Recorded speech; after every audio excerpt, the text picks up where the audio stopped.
In the time of castles and knights, strength was easy to see. Strong knights wore heavy armor. They fought with swords and rode powerful horses.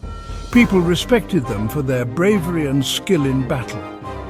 But there was another kind of strength, a quieter kind. This strength came from stillness. This strength was found in the quiet moments before battle. It was the patience of a young squire polishing his master's armor, piece by piece. It was the calm focus of a knight praying in the chapel before a dangerous quest. In a world of clashing steel, true strength also meant knowing when to be still. Imagine a young squire in a grand castle. The sun has set. The great hall echoes with the sounds of feasting, but the squire is alone in a quiet corner. He carefully sharpens his master's sword, the metal gleaming in the candlelight. He works slowly and with care. Or picture a knight in the moments before the battle. The air is thick with tension, horses snort, weapons are checked one last time. But the knight sits calmly on his horse. He closes his eyes and takes a deep breath. He's preparing his mind as well as his body. These moments of stillness are not weakness. They are a different kind of strength. They are about preparing for what is to come. When we are still, we can think more clearly. We can see what is around us. We can make better decisions. In the quiet, we can hear our own thoughts. This is how we learn about ourselves. What are our strengths? What are our weaknesses? This self-knowledge is important. It gives us the power to grow stronger.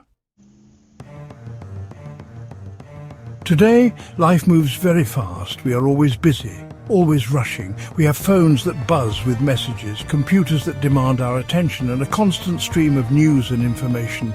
It can be hard to find time to be still. But just like the knights of old, we need stillness.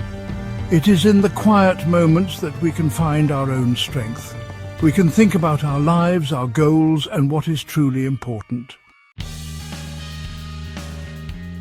There is a story about a knight named Sir Gareth. He was known for his patience and his ability to wait for the right moment.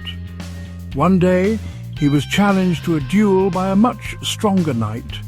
The knight was bigger and faster, and everyone thought Sir Gareth would lose. But Sir Gareth did not panic. He waited. He watched his opponent carefully, looking for a weakness. The other knight, fueled by anger and impatience, made a mistake. Sir Gareth saw his chance and struck, winning the duel with a single blow.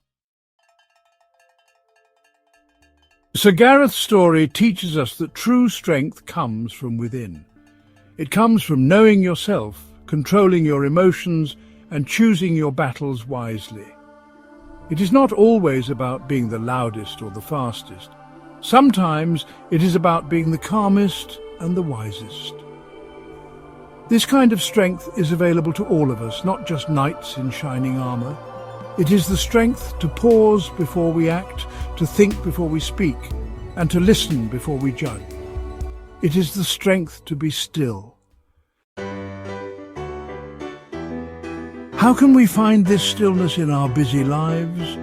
We can start by finding a quiet place, even for a few minutes each day. This could be your bedroom, a park, or even just a quiet corner in your house. Close your eyes, take a deep breath, and just be still. Listen to the sounds around you. Feel your breath going in and out. Don't worry if your mind is busy. Just notice your thoughts and let them go. With practice, you will find it easier to find stillness, even in the middle of a busy day. In a world that is always telling us to do more, be more, and achieve more, remember this. Sometimes the strongest thing you can do is to be still, to listen to your own thoughts, to find your own strength in the quiet moments. This is the wisdom of the knights, passed down through the ages. It is a wisdom that is just as important today as it was in the time of castles and swords.